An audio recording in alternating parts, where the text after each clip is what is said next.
Since 2021, I've been working on a number of book projects in the nonfiction realm, more importantly, in the self-publishing realm. And boy, I've accumulated about 6 publications so far, and I'm getting ready to launch this. But instead of launching it strictly right over to Amazon or anywhere else, I thought I would try out Kickstarter for a change. And that's what leads me to interviewing today's guest, two-time guest, SD Huston. Shannon's a good friend of mine, excellent moderator over on my live streams over on the podcast. She is just a gem. She just completed her Kickstarter campaign where the original goal was at $1,000. She made triple that amount through funding, which is stellar. So I wanted to pick her brain, for lack of better terms, to get a little bit more insights about her experience in Kickstarter, what she did right and what she could have probably changed just a little bit, and how I could be able to implement that. So if you're the author that's looking to break into Kickstarter, then you might want to grab out your notepad because SD Huston's about ready to take you to school. Very fitting considering that she is a former teacher. So without any further ado, this is the interview with SD Huston, my buddy Shannon. Okay, so now you are a two-time guest of the podcast channel. How you feeling? You're almost a gold jacket status. Getting there. What do I get for that? A gold jacket, although it's all virtual though. I was gonna do like a little sticker, banana with a gold jacket on it. Yeah, there you go. There you go. But I really, when I saw you had started this Kickstarter campaign a good handful of months ago, I thought, wow. I've followed your journey as an author over the past year to 2 years now, I think it is. Yeah. And you've been very public about your numbers and how you really haven't functioned into the black just yet. You're still kind of in the red. You're still in the hole, if you will. What was your decision-making process in going to a Kickstarter campaign, having the modest results you already had? So, tell you a secret here is I actually looked into Kickstarter for the first time in 2013. But Really? yeah, but when I looked, there were no books there, and I had no following, and you really do need a little bit of a following. So I think Kickstarter was just there in the back of my mind for years and years, and when I started hearing of authors using it, and then of course Brandon Sanderson, his big deal, and I had already kind of decided at that point, I think this is what I'm going to do for the next book, and it is because I am in the red. I am still $4,000 in debt with my first series because, I did everything they say you should do to publish a quality product, get editors and signers and, pay for your ISBN, especially if you want to take your book wide, which is my plan. And so I did all the things that, they say you should do to make a quality product, and I make money every month. But it's only like $10 to $20. So trying to make up that $4,000 is I'm gonna be $80 before I make it up. Yeah. So I thought, if I'm gonna continue to do this, I'm never gonna stop writing. I love writing. I've always been writing my whole life. So, but if I want to do this and make it into something that's viable to get my words out to the world and publish it, I can't continue to go in the negative.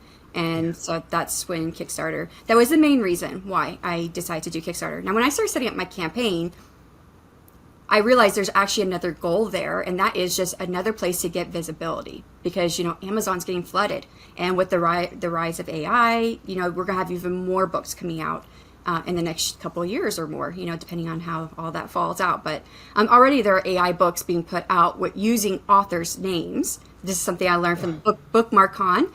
Trademark your author name because people are taking established authors on Amazon and using their names to publish AI books. And you can't fight it on Amazon unless you've trademarked your name.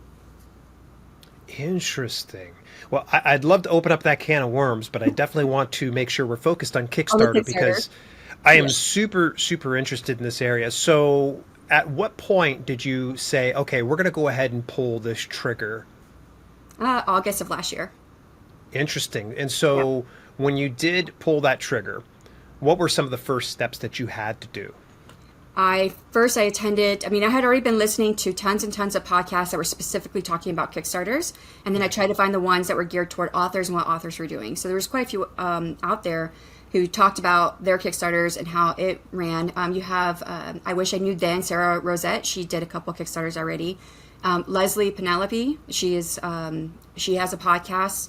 I can't remember the name of it, but she also did a Kickstarter. So I listened to all their podcasts, and then I attended a class with Russell Nolte and Monica Leonel, where it was a free class, but then of course at the end they talked about their course that you could pay for, which I did pay for it.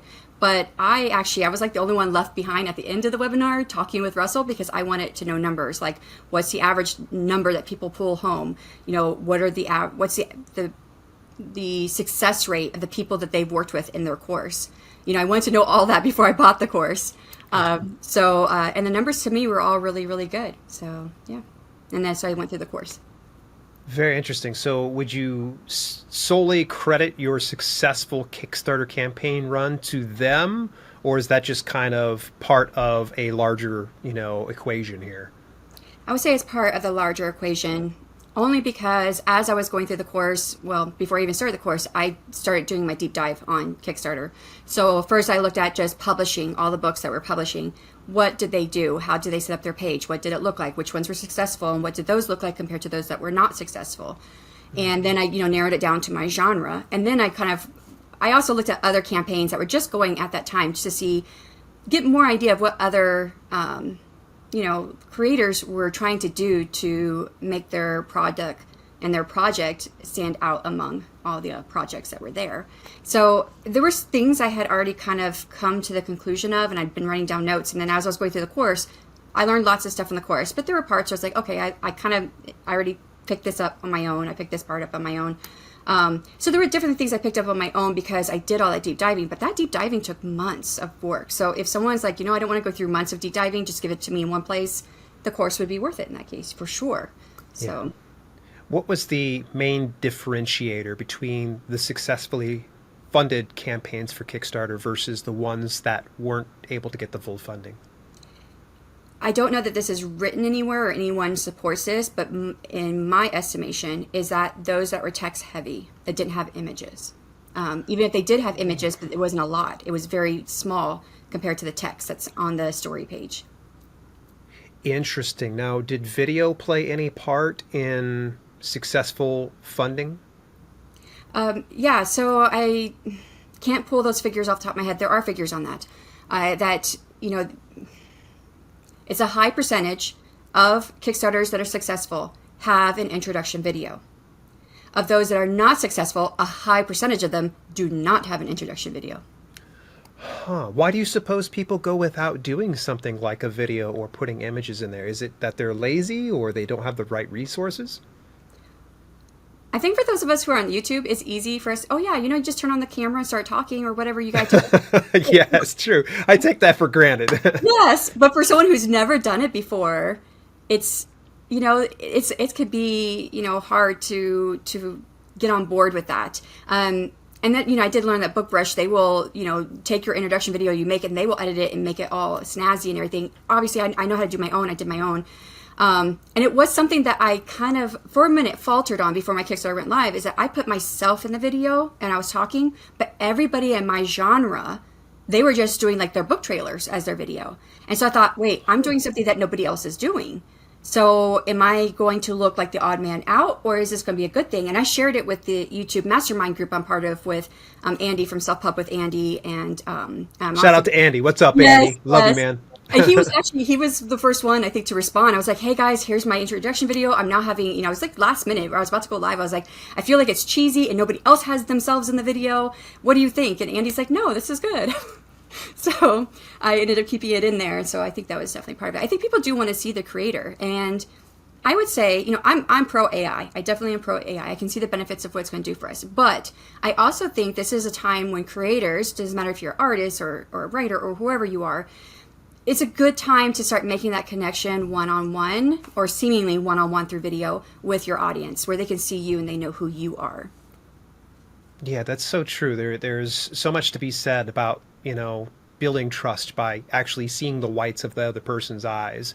I think that's really cool. And not to mention, you are comfortable on camera. At least you always have appeared to me to be comfortable on camera. Somebody who's natural, which I have to amend what I said. I said lazy, and I have a feeling there's a few listeners right now that are probably going, Dale, come on, man. I'm not lazy. I'm just not skilled in that area. I'm not, ready to get on camera. What would you recommend to those out there that are reluctant to do video, especially for video for a Kickstarter campaign?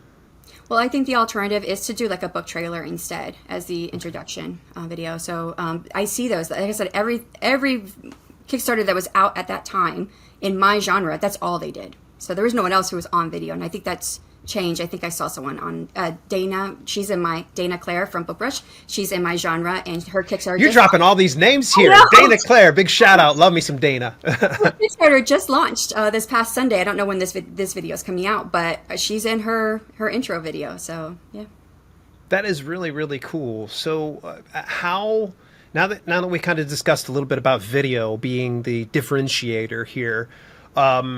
What would you recommend would be a good length for a book trailer, or in an instance like what you did, how long was your video breaking down the Kickstarter campaign? I'd say 2 minutes or less. Yeah, I would say at least a good 30 seconds to give your viewers a good idea of what you're doing. But yeah, I'd say less. Don't make it more than 2 minutes. Interesting. Very good. Now, when you did this video, did it just live and die on Kickstarter, or did you end up putting that onto your YouTube channel? Because obviously you've got over 1,000 subscribers now, so I imagine that probably would have done some good there. Or did it need more context by being on the Kickstarter site? So there's context in it that's specific to the Kickstarter site. So because part of, and this was actually from the course I took with Russell Nolte and Monica Leonel, is that in your introduction video, because they appear on screen for their videos, part of the introduction video is why are you doing a Kickstarter? So you want to tell them why you're excited about this project and why you're bringing it to Kickstarter. So there's that part of the video is in there. And so very briefly explain to me, like, let's pretend like we're shooting the video here right now for your Kickstarter campaign. Oh, no. What did you cover in that? And I mean, feel free to just riff if you want to, or you can give me some bullet points of what you covered in that. Yeah, I don't remember everything I did cover, but I do know I introduced the project. I didn't have a book trailer done yet. I was in the process of making my own book trailer, which is done now, but I threw together some, I say through for me, it's easy to do this because I love graphics. I love working with graphics. But for someone who doesn't work with graphics, this is a bit a harder step here. But I found images that represented my book, the emotions of my book, and put some lines from the book itself with it. So I did like a mini trailer in between me talking. So I'm couched on either side of this like mini trailer. And then, I included, here's what it's about. Here's why I want to write it. Of course, I talked about how I realized after finishing my first series that I really love dragons because there was only one dragon alive during 3rd century Ireland in the myths, and I included him as much as I could, and he didn't have wings, but I gave him wings. So I was like, I just love dragons. You know what? Let me just go with this. I'm going to do dragons for my next series, and that's how the series was started, was I'm doing dragons for next series, but I didn't want to do fire dragons, and that's so I came up with ice dragons, and yes, and so I talked about that evolution of me wanting dragons in my series and why that just really draws me, and that's how I came up with the series. Yeah. Interesting. Okay, so how does putting together a Kickstarter campaign differ from publishing your books like you've done in the previous, 3 books that you've done? I think you've done 3 in a series, correct? That's correct. Yeah, you can offer so much more on Kickstarter. Okay. So in a way, and I think Russell has even said this, that Kickstarter is almost like direct sales. Because if you have a direct sales page with your books, you can offer other things with your books. You can do journals, t-shirts, pillowcases, whatever you can think of. Well, all these things you could think of that could go with your book, you could put together to use as your reward tiers in your Kickstarter. So yeah, you get to choose like all these different unique things that you wouldn't have on a retailer platform. Could you be able to recall the number of different perks that you made available and which perk performed the best? So I had 9 tiers. Okay. And I actually sold at every tier, which is, I thought that was amazing because when I've looked at other Kickstarter campaigns, some of the tiers you could see just did not sell. Like nobody bought them or backed them. And so I kind of thought, well, I don't want to offer something that nobody's going to want. And I still didn't think that anybody was going to back every single tier. But yeah, let me see. I think I have it pulled up here.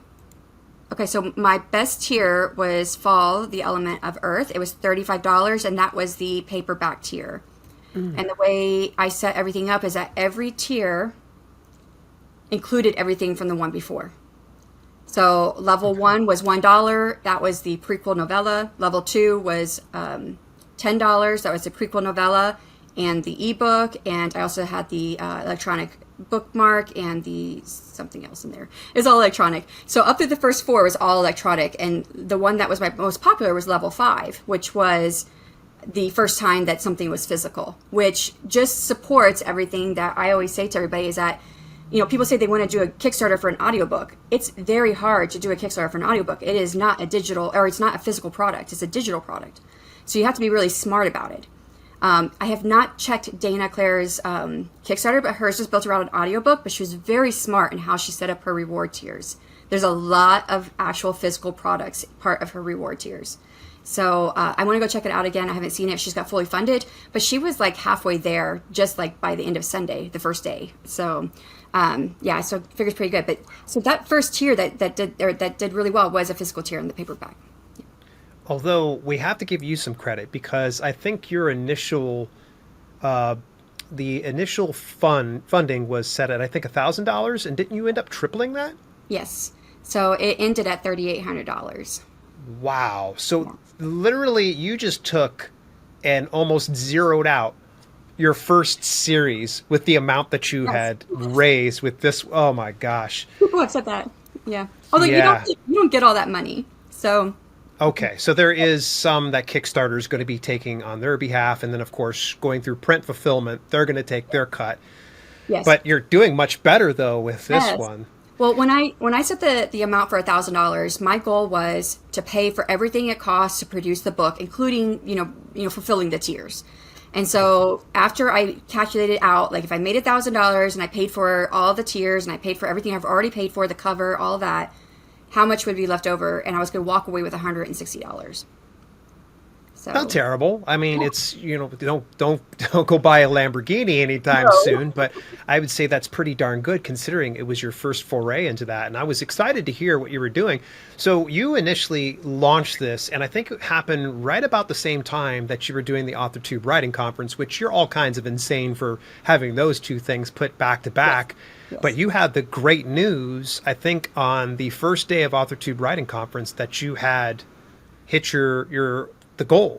So how was that like, and how were you able to do that so fast? So the Kickstarter, right? I started thinking of it in August. I started doing all my deep dive, started all my research. I started the course from Russell Nolte and Monica Leonel. I started that like in February or March is when I started it. So I already had lists of things that I could possibly, use for my reward. So, I mean, there was a lot of planning that went into it. But then setting it all up, I kind of did get kind of down to the wire because the AuthorTube Writing Conference kind of took over. But I started the day before the AuthorTube Writing Conference started. It was done on purpose because I want to leverage a big audience that I could possibly have. And I didn't fund on the first day, but you're close. So I was at 75% funded at the end of my first day of my Kickstarter. So going into the first day of the AuthorTube Writing Conference was the second day of my Kickstarter, and I gained all of $1. So the next day I had a panel on my channel. It was the first page critique panel, and Mark Leslie Lafave and other. Love that guy. I know. We just keep dropping names today.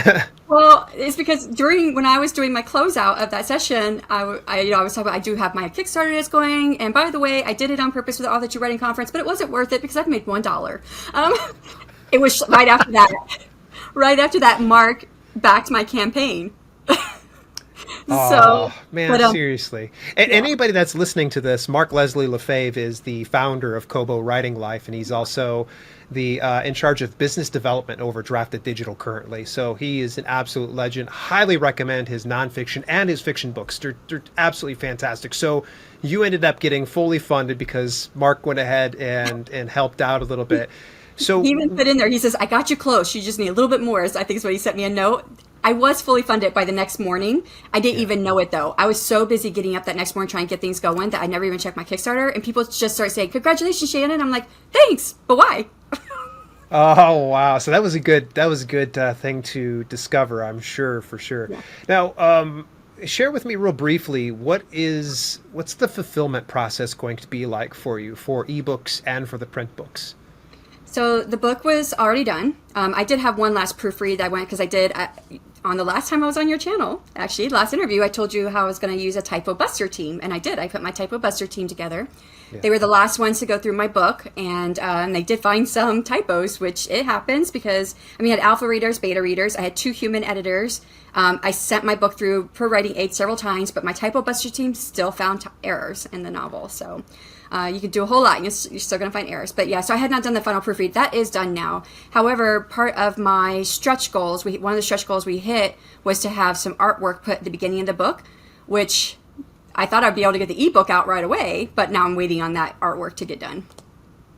That totally makes sense. Yeah. Now, where are you going to fulfill through? Are you just self-fulfilling that? Are you going to order like a print run from Ingram Spark or Book Vault or something like that? So, all the e stuff, because there's tons of e stuff. I'm gonna do most of everything I can through to send it from BookFunnel. So I think there's a couple things I can't. I don't think you can do video through BookFunnel, and I have an animated book cover, and I also animated that I paid for, but I figured out how to animate my bookmark. So I animated my bookmark, so that was in there too. So I have those things that I'll have to go a different way. So those things will be mostly through BookFunnel. Most of the e-stuff is going to be delivered by September, which is, by the way, even though the book was done and I thought I'd get it out in August, I did give myself a month, and I put on my Kickstarter September is when it would be fulfilled, just in case something happened, which is what happened because I'm having artwork done. So you want to give yourself those, even if you think you can have it by this certain month, give yourself another month or 2 to get things fulfilled. That way your people who back you, they're not expecting it right away. They're expecting it in this month.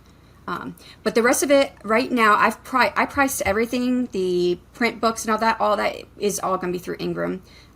Because when I was pricing, that's who I priced it through. But I have not gone back in because I have to still put that picture in there when it comes in and not reprice it.